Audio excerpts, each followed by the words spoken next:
a quote I made up. Please quote me on this, but I love it. It's every do is a redo, Mm. right? Oh, yes. Oh, Every like a do is a poet. redo and a redo and a redo. I have always admired your Oh, that tenacity. is so sweet of you. It could be that sign. Is it the Nietzsche quote I have on the door? What's that? That What's the Nietzsche quote? it's not about brilliance. It's about sheer perseverance. Yeah. Mm. Showing up, showing the blanking up.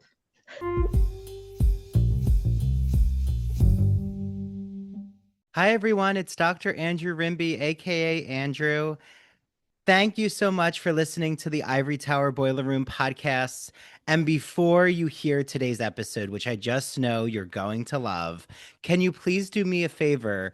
And wherever you're listening, if it's Spotify or Apple, please rate and review us. Make sure you're following the podcast.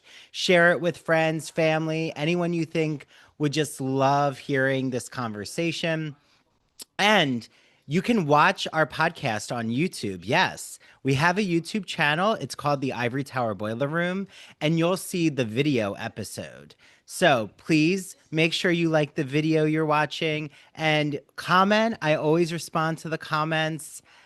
Also, we have a Patreon. So if you don't want any of the ads and you want bonus material, join our Patreon. There's a 1 week free trial.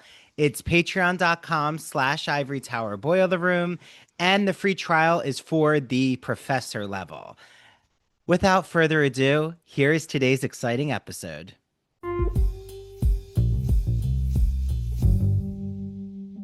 Hi, everyone. Welcome back to the Ivory Tower Boiler Room. Now, for a change of pace here, I'm so excited because this is the first ever Teaching College English and Writing episode. So I am so excited to be joined with a mentor of mine who I've known at Kane University since I was an undergrad student. So we're going back to like 2012. Then I went to get my PhD at Stony Brook, and she was always a launching pad for any question I had. And now she's a colleague of mine. So, Dr. Jan Balakian, Jan, Oh, welcome as my co host. Love yeah. having you here. I'm now Andrew's student, and he's always too generous with me. I learn more from him than he does from me. So it's a delight to have him as colleague, as well as my new colleague, Amina. Yes. Um, Yes. but anyway, Amina is our production assistant here. So, hi, Amina, who's listening in on the episode. So, I think, Jan, it's really fitting that our first guest to launch the series was an educator, professor at Kane University. So, I want to introduce you all to the incredible Susanna Rich, Dr. Susanna Rich, who, before we hit the record button, said you all out there can also call her glamorous, beautiful. She is the recipient of the Presidential Excellence Award for Distinguished Teaching at Kane University, where she taught for 32 years. So we have a lot to pick Susanna's brains with. Coordinated the basic writing program, taught such courses as Shakespeare, Emily Dickinson, Virginia Woolf, writing about literature, creative writing, critical approaches to literature, and also taught faculty teaching college writing, served as the coordinator of humanities at Sussex County Community College, founded the Critical and Creative Thinking program at Melbourne and Short Hills Public Schools. She is the author of 4 editions of the internationally adopted textbook, The Flexible Writer, and the popular blog on teaching and literature at becauseIcanteach.blogspot.com. She is professor emerita and currently teaches Deep Revision, an online course through Tiferet Journal, and coaches former students who have become acclaimed teachers in their own right. Okay, well, I think we should just be so gracious that you're in our presence. This is incredible, Susanna. Welcome to the program. Thank you. I'm so delighted to be here. Talking about teaching is one of my very favorite things in the world to do. And for me, when I taught, it was not so much not only the field, the literature that I was, but always thinking about what's happening not only in the classroom and what that dynamic does, but also what the creative and critical thinking that goes on in individuals, and most importantly, my relationship as coach, because Yes. I have been very fierce, and I still am, about subverting the power imbalance between teacher and student. Mhm. So I think of myself as a coach, from if we use a baseball metaphor, from right field, I'm there. And in the classroom, I was always happiest when, let's say there was a small group going around, small groups, and I would go to a small group, and they were so immersed in the work and each other that they kind of told me to go away. And that to me was the epitome of I have done my job today. So, how has it been, Susanna? Like something that we're always so curious about teaching is this new age of technology. Like, is there anything, because you are so immersed in wanting to subvert that power dynamic, do you feel like over the years of your teaching, things have changed when it comes to just the technology addiction, we could call it, or reliance? Like, are there ways that you've tried to work through that over your years? Absolutely. And I am also an addict. Technology is there not for us, but to proliferate itself. So the phones are there to proliferate more phones. I mean, that's the way it Mhm. is with almost anything. And so I would often ask my students to take a weekend off Mm. from their phones. And we use this as experiment. And they would often come back and say, wow, I talked to my mother. I went to church. I took a walk. I did my reading. So Mhm. we often did experiments like that. And in the classroom, absolutely no phones. And in fact, I asked my students, and most of them complied, that even during a break, don't run off into the bathroom and catch up on your email. And so I love technology. Here we are using Zoom. It's fabulous.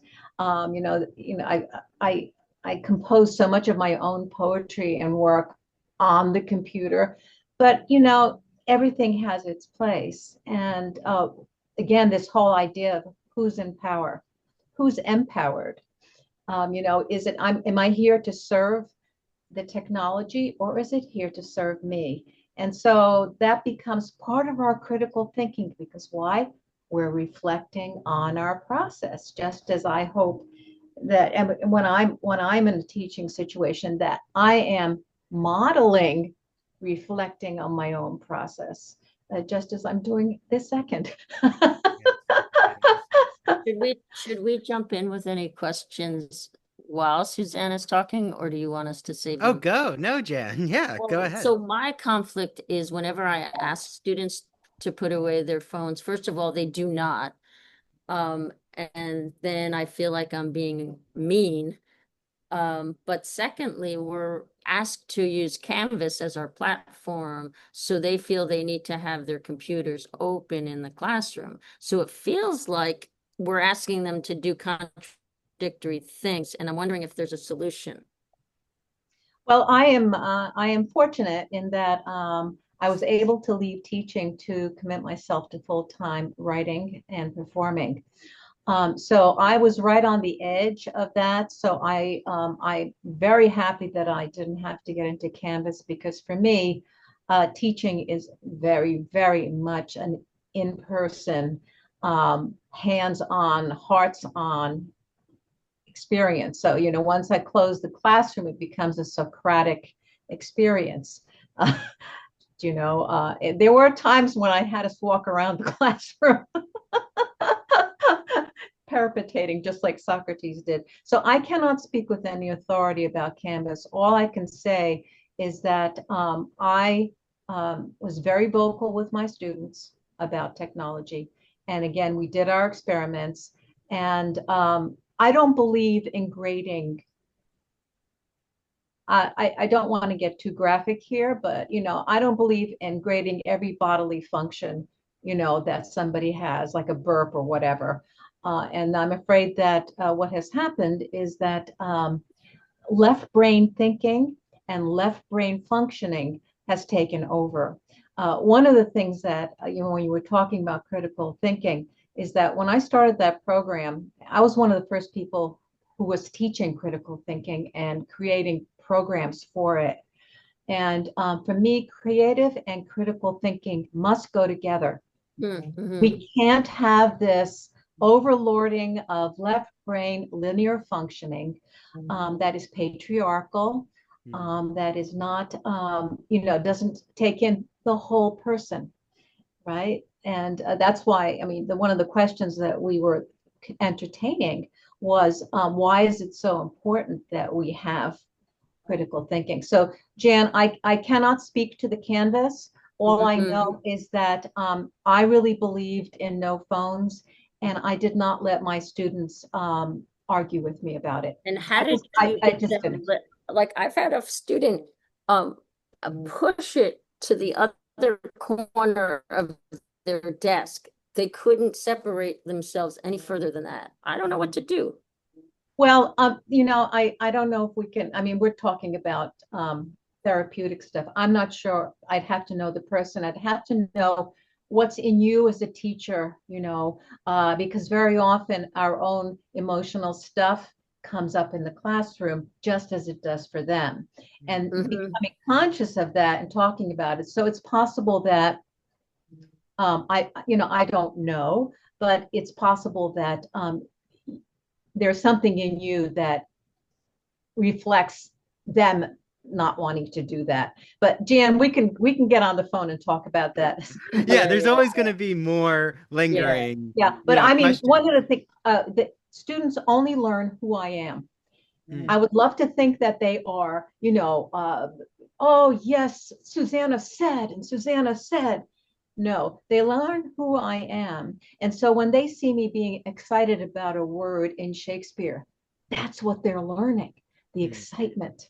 And that's an energy exchange, right? Yes, Susanna's So always it a big so proponent of that. so I was very confident in Mhm. my sense that um, we are not going to have the phones in the classroom. And sometimes I had to work with somebody one-on-one, and there have been situations when the addiction, and we talk about addiction in classroom. I mean that you know when we decided that this was not the right course for them or the right teacher, and then we just said goodbye, and that was a learning experience, right? That you don't have, just because you show up the first day on That's good. class That's good. doesn't mean you have to stay. This is, you have to shop a little bit the first day. So I would tell them the first day, this is who I am. And if this doesn't work for you, I will miss getting to know you, but this is it. And I love what you say. If you could speak a little, because I'm curious, Susanna, when you say hands on, hearts on, I think that's really powerful mantra of sorts of Yes. what you believe as Mhm. your pedagogy and as an educator. And I'm just curious, like, does that also for you connect to the mission of humanities? Like, is that really the empathy, the critical reasoning? Like, is that Yes. part of it? Yes. Very, very, very much so. Um, there is, if I can speak to, and this will lead to some, brushstroke about politics.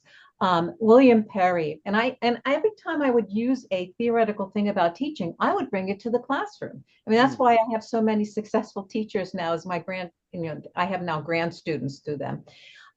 William Perry did a wonderful study. Unfortunately, it was only through with Harvard males. Later on, Mhm. Belenky et al. did the same study with women. But let me just get to him. There's the intellectual and moral development. These are the stages, and they are Mhm. linear. One is dualistic, mm, and that is everything is binary. So, George W. Bush says, I don't do gray. Well, that's the dualistic position. It's either right or wrong. When we looked at deconstruction in our critical theories course on literature, I showed everybody that every word implies its opposite. So if I say male, that implies there's female. Otherwise, it wouldn't make sense. And so the trouble with language is that it also hierarchizes that. So it puts male over female. It Mhm. puts straight over gay. It puts white over black. And this is where the political horrors begin if you stay in that dualistic period. And what goes along with the dualistic period is they love authority. Okay, are we seeing where I'm going here? Right. So they love authority, and the authority will tell them right and wrong. Will tell them this, and it's a kind of a, because I mean the Buddhists talk about how everything is always changing, everything is always anxiety. It's comforting to think that there is a one God. There is comforting to think that there is an authority who is strong and willful and this, that. Okay, so that's a dualistic period. The next one is the sophomores, right? So that's relativism. And it's anarchy. So a student will come in, and I've been writing poetry for over 50 years and teaching for over 40 years. And I will make a suggestion, and the students will say, well, that's your opinion. As if everybody's opinion is equally informed. Hmm. Hmm. And this is relativism, and this is where people don't want to don't want to look at the clock. They don't want to. So it goes from one thing of total authoritarianism to total, hanging loose. All right. So that's sophomores. The next level is a leap. And what is true and what is right, right? I mean, intellectual and moral development, what is true, what is beautiful, what is right. Okay.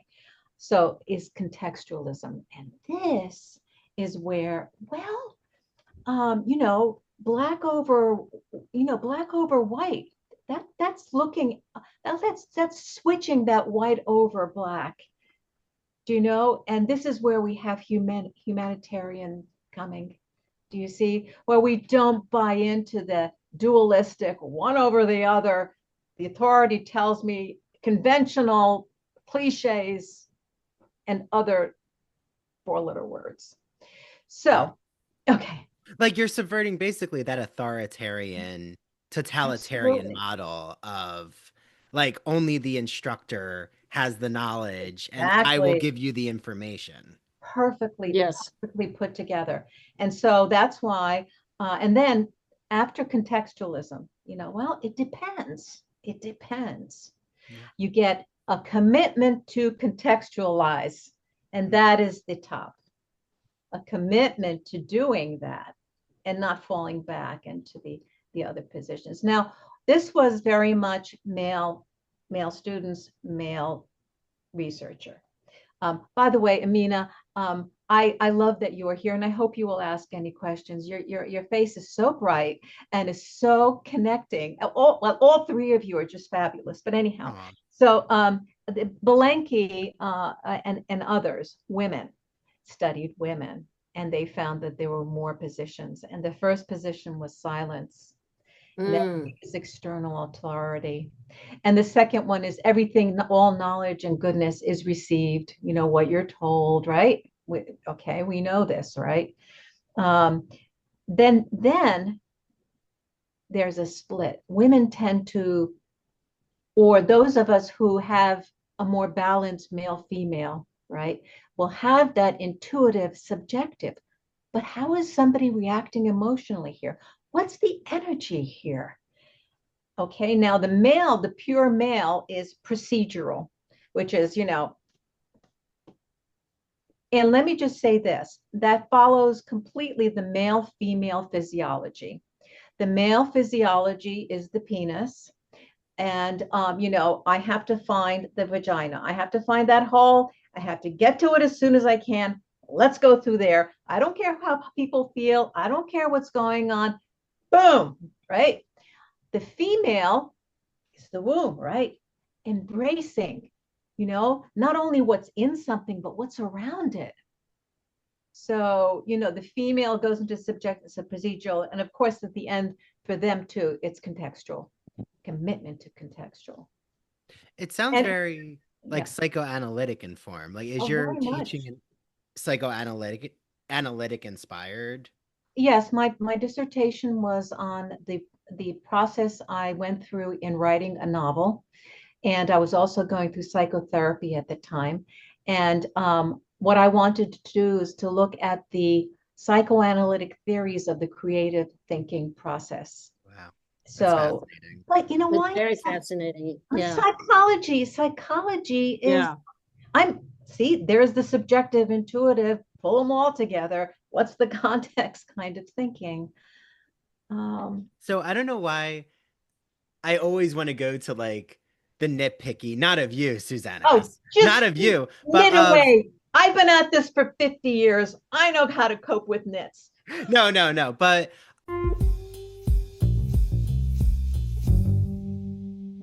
now that it's summer officially, you know what that means. Beach reads. Well, I have the perfect magazine if you just don't know where to begin when it comes to which books to add to your to be read pile.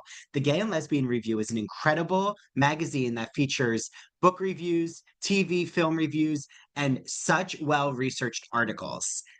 It's all about LGBT arts and culture. Make sure you head to glreview.org and you're going to see they have other magazines as digital issues. Use the promo code ITBR Choice and you get a free issue of the magazine.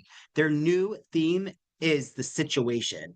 And in this issue of the magazine, it's all about connecting the current political moment, which every day we know takes a twist and a turn, and how LGBT rights, it's not the first time, sadly, that they've been threatened in America. If you don't know, look up the Lavender Scare and McCarthyism, and you'll see that government employees who were found to be homosexual or suspected to be homosexual were threatened and fired, a lot of them from their jobs. Also, there's an article about the Weimar Republic and censoring Magnus Hirschfeld's incredible sexology research in Germany. There's also an interview with the incredible trans writer and activist Jennifer Finney Boylan, whose book Cleavage just came out. And of course, the last issue was all about Dr. Jonathan D. Katz's first homosexuals exhibit. So I hope you enjoy your reading. And if you have any questions or you just want to gush about what you're reading in the Gay and Lesbian Review, please DM me. Of that patriarchal administrative level, I'm just curious, and maybe Jan has been witness to this too, Uh, having been your colleague, uh, how with such a liberating, I want to be one of your students and a fly on the wall to see what happened in your courses, because I feel like you offer such a exciting model of how to be an English and writing educator. I'm just curious, did you face backlash like when administration or anyone was observing? Like, do you feel that you had more freedom to do that later in your career, or were you always kind of testing the boundaries? so you're asking me, Andrew? Yes, yes, you, Okay. Susanna. Yeah. All right. I open the classroom door. I greet my students. I close the classroom door. That is my place. And we had a really draconian administration before Rehoboth. It was really bad. I called him Osama Putin Hitler. Um, Ooh. yeah, he was really awful. But again, so, he would do things like we professionals were supposed to do timesheets. No problem. I made a template. I changed it a tiny bit. It took me all of 5 minutes every week. There's my use of technology, and I ignored it. When I thought that an assessment, this is controversial. When I thought an assessment was assessment, I ignored it. I made up numbers, and you know what? They never looked at them anyhow. So I was right. Because Mm. why? I had I had I had Jorge to talk to. Janine needed a hug. Jan and I wanted to go to Smashburger. There was life, and so I modeled for them. I mean, I am a rebel. I always will be a rebel, but I try to be smart about it. Mm. Give them, I think about all the great sages. I mentioned Buddha, I can mention Christ now, render unto Caesar what, right? And meanwhile, I closes the classroom a door, and we put on pajamas. We have poetry and cookies. Going back to politics, one of my favorite lessons was when the current president and and the Honorable Hillary Clinton were both up for election, and I brought out Coriolanus. That's a Shakespeare play. And I divided the class in half. And I said, okay, the commoners, you will act as Hillary. And the power mongers, you will act as this current 47 thing. I know you know my top politics. And then they would have debates together. And then I switched them. So the people who were supporting commoners with Hillary now went the other way. And it was very, very instructive. But again, rebel, work it out. We all came down on the side of angels, thankfully. But we contextualized, we did critical thinking. See, critical thinking, the word for me comes from a long tradition going back to the ancient world, meaning question. Ask Mm-hmm. the question. Ask the question. Pose questions. Whenever I was teaching the essay and somebody would get stopped, I said, turn your previous sentence into a question and see what happens. And it just kept on generating. I think it's amazing, Susanna. Like, I'm learning so much from you. I feel that it's wonderful to know that you were always also something that I love doing too is showing your students your cards, like showing your students where you're getting your pedagogy or informing them on critical thought or theories, like breaking it down for them that it's understandable and that it's not something out of their reach. Like, you're going to understand what phenomenology means because I'm Yeah, going to explain that it's something that you're doing already, which is looking yeah, around you in your yeah. space. When you think about the old historicism literature, it was all patriarchal. I mean, I love how you just keep me going. It was all patriarchal. There was no sense of switching those binary oppositions. The new historicism does exactly what you're saying, which is to question, what is the effect of my background on looking at this piece of data and how I put that together into making his or her story or they story. I just made that up. Yeah. So, and also there's another thing I always said to my students, if I don't learn something in this particular class meeting that we have here, if I don't learn something, then it's not been a good class. Mm. Jan was saying, that she learns more from you, I mean, and it's the king and I, That's getting true. to know you, all that stuff. I love that song. I love Rodgers and Hammerstein. And I'm just curious because, it's not always going to be the case that Jan or myself know the person who's our guest. But I'm curious if, like, both of you went through something like a teaching moment or like advice that either Susanna, you taught Jan, or Jan, you taught Susanna, like that type of collaborative spirit in education. Like, do you both remember a lesson or a moment like through your years at Kane that you were able to work through together? Well, Jan, one of the things that I learned from you, uh, I can't imagine. well, if I don't learn something, then it's not been good. Um, is your tenacity. Oh boy.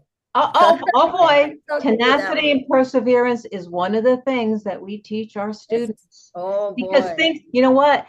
This is a quote I made up. Please quote me on this, but I love it. It's every do is a redo, Mm. right? Oh yes. Oh, Every like a do is a poet. redo and a redo and a redo.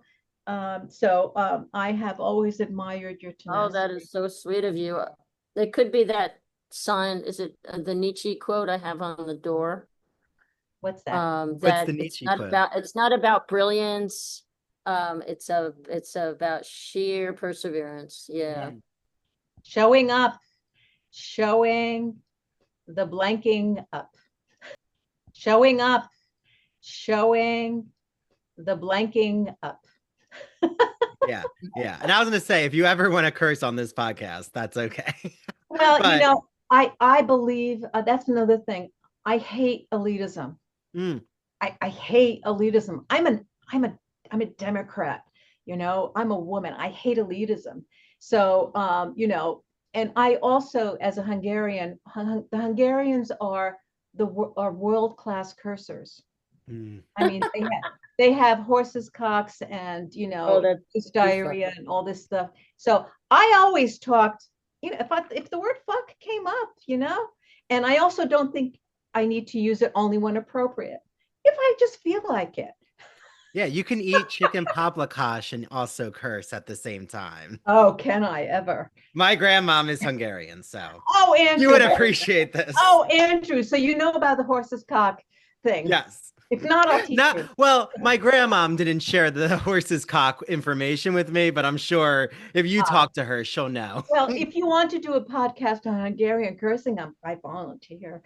The next time. I think that would be very interesting for all of us. But I'm so excited. Amina has a question for you, Susanna. So I would love to Oh, bring goody. her on to the Oh, chat. goody. So Amina, please go away and ask. I'm muting. Oh my goodness.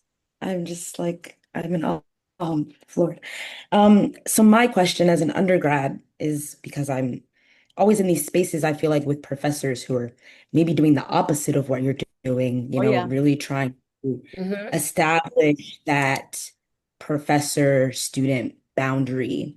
And, it would be a much safer space where students are much more interested in what the discipline has to offer if that was erased like how you were doing it when you were still in the classroom. So I'm wondering what advice you have for professors who are afraid to take the leap to show themselves and their hearts and create a more connected learning environment. And maybe it's just, before you answer, maybe it's just because they're afraid of the students or they're afraid of the technology and this boundary. Like when we all have our computers open, it makes everything feel so clinical. Mm. Like we're all here typing on our Me. computers. And so Touch what me. advice do you have for professors who are, they're afraid to break the mold, I guess, and Mm. just be themselves in the classroom? Okay. Number one, we cannot change anybody else. Mm. I don't, Mm. what the trouble is that people go into teaching, especially college teaching, because they know their field, but they don't know anything Hmm. about interaction dynamics, don't know Hmm. anything about creative and Hmm. critical thinking inside of a human being. And Virginia Woolf said that the problem is always, and I quote, the damned egotistical self. Too many teachers, Mm. and I'll tell you, come to the classroom to feed their egos. And one of the things that I could never abide, and it really made me furious, is the teachers would come out and start bad mouthing the students Mm. Wow, instead of being where the that's students amazing. are. They inflated their egos, and it pissed me off. Because why? I come into a classroom, I love the literature, I see my students. We are creating the conversation together. I'm not Mhm. here to be, I'm not here to take care of my needs. I actually by actually let me take that back. By being honest, by taking care of myself, like I never assigned books that I didn't want to read all Mm. the way through.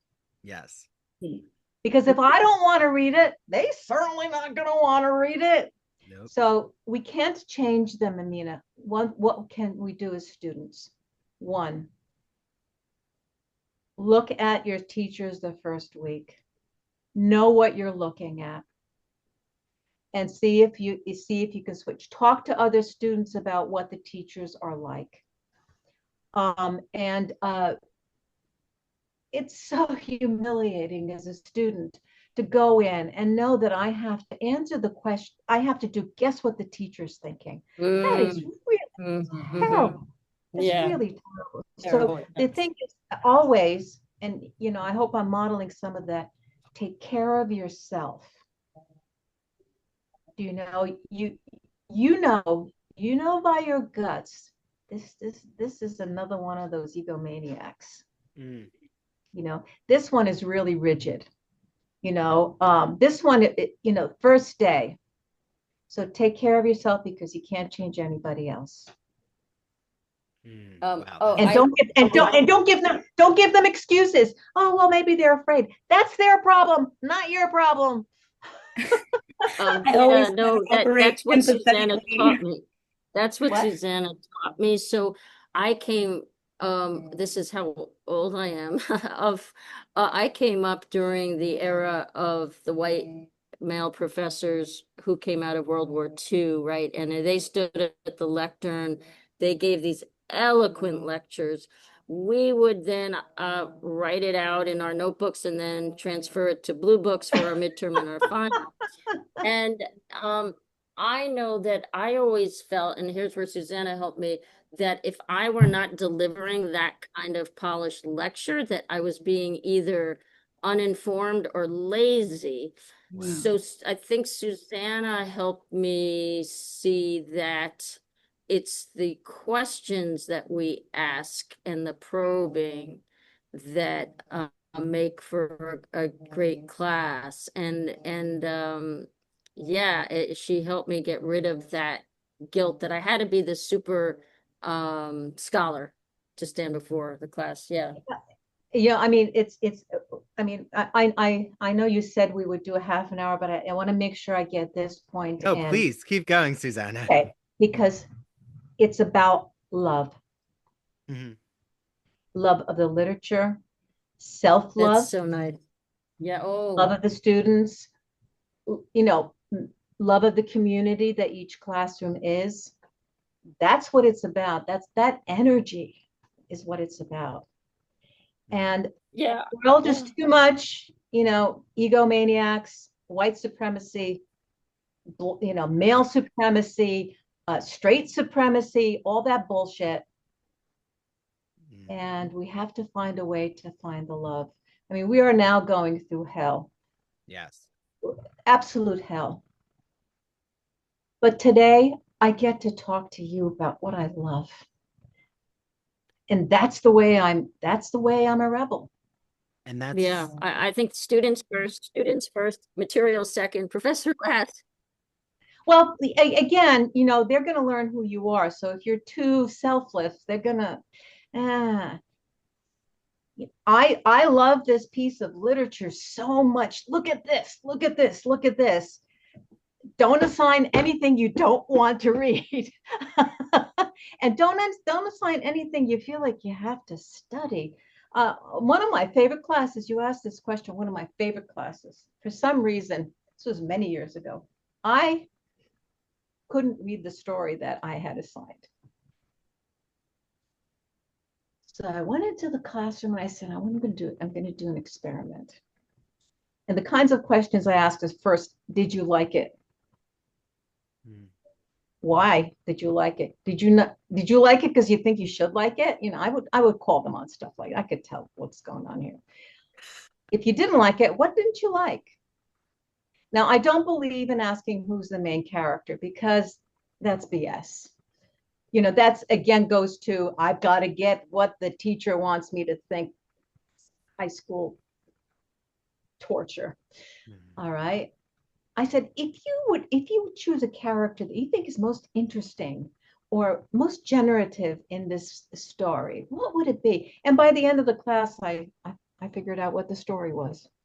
But it was totally run by what their reactions were. And that really taught me a great deal about stepping back and how to ask questions. We want them to love literature, not to regurgitate something. I mean, if I don't learn something in this class, like, why would I want to be with you? Exactly. Yeah.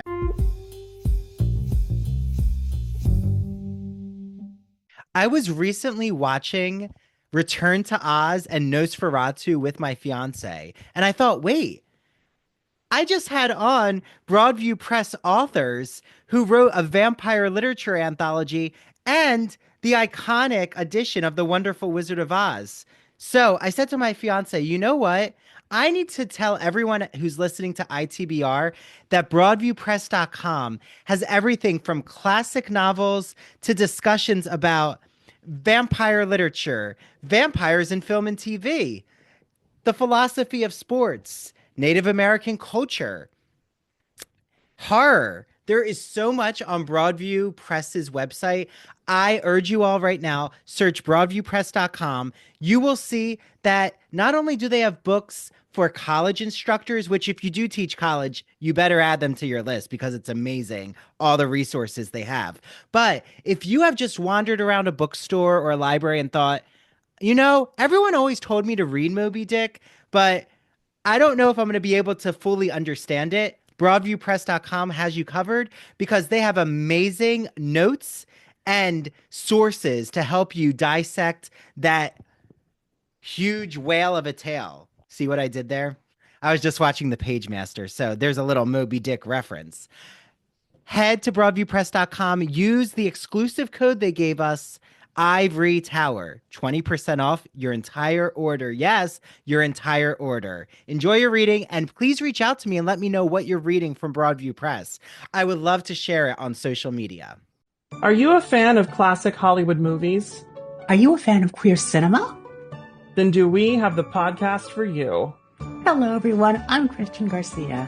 And I'm Luke Del Mar. And we are your hosts of That Old Gay Classic Cinema, where we take a look at some of the greatest films of all time and analyze them through a queer theoretical lens. Let's be honest. LGBTQIA plus people have been a part of Hollywood since its inception, and this podcast celebrates those artists and entertainers of yesteryear while also taking a closer look at the queer-coded characters and stories in classic Hollywood films long before queer representation entered the mainstream. So follow us down the road of classic cinema as we give you a guide to some of the films that touched our hearts, brains, and even gave us courage to be ourselves. You can listen to That Old Gay Classic Cinema wherever you get your podcasts, and be sure to follow us on Instagram, YouTube, and TikTok. All right, listeners, we're ready for our close-up.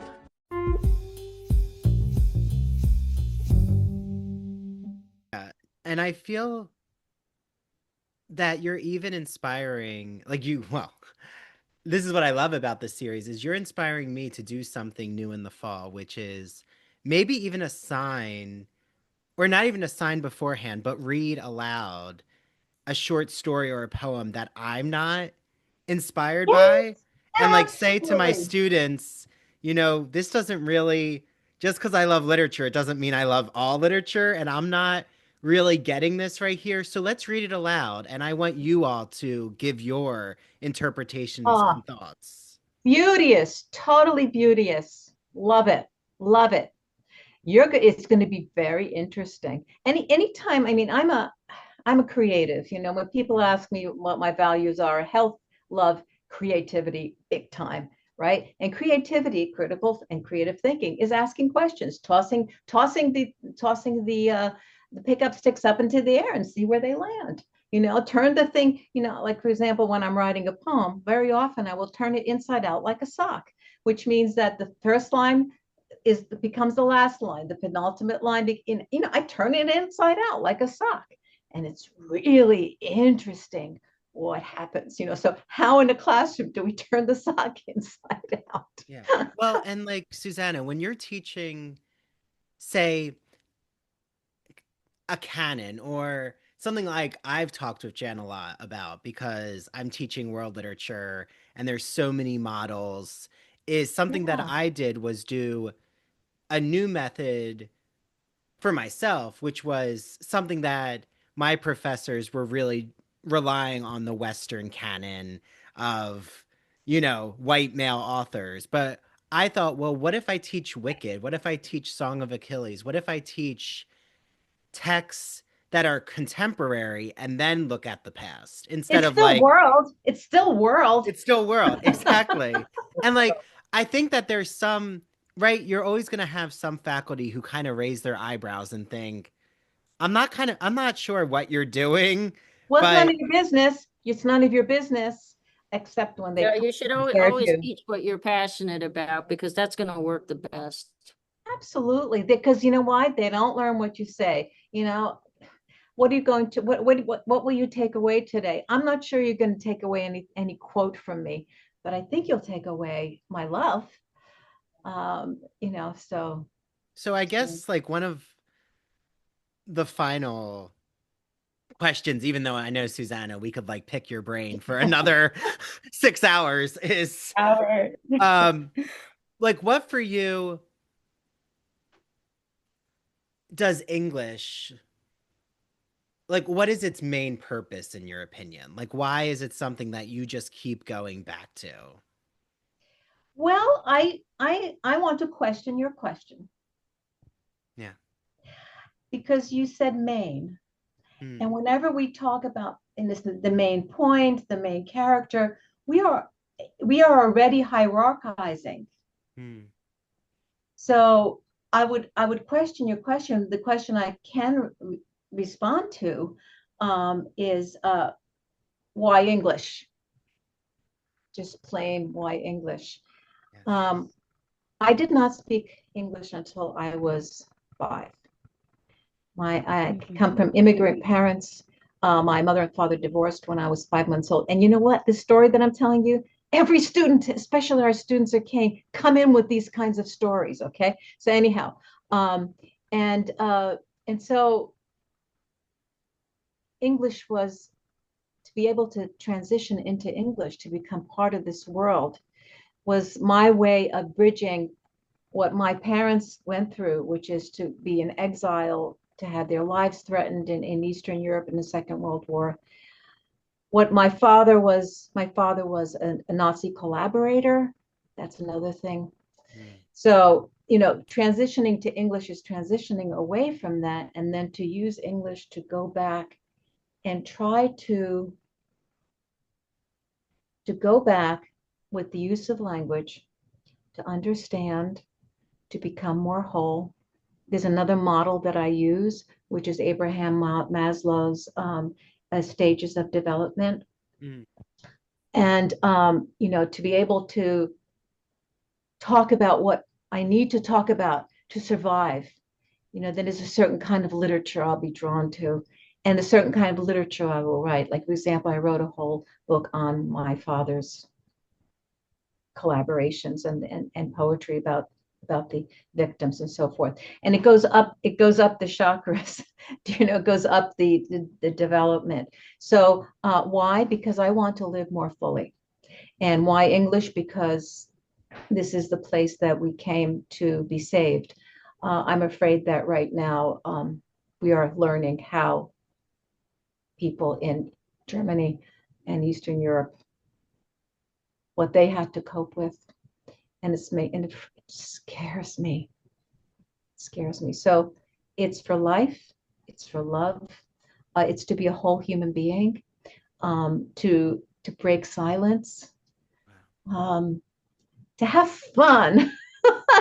I love playing with language. I'm starting a whole new way of writing poetry, and it's kooky and crazy, and I think insightful. It's fun, Wow. you know. And also, it's something I could do with other people, so it's social. So it's what my answer is everything. No, an amazing answer, Susanna. Well, this has just been such a pleasure. And, is there anything, website you want to share, social media where people can find you? Sure.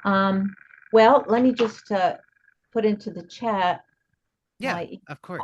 I think I don't know how you're going to be uh, able to bring the chat up for everyone.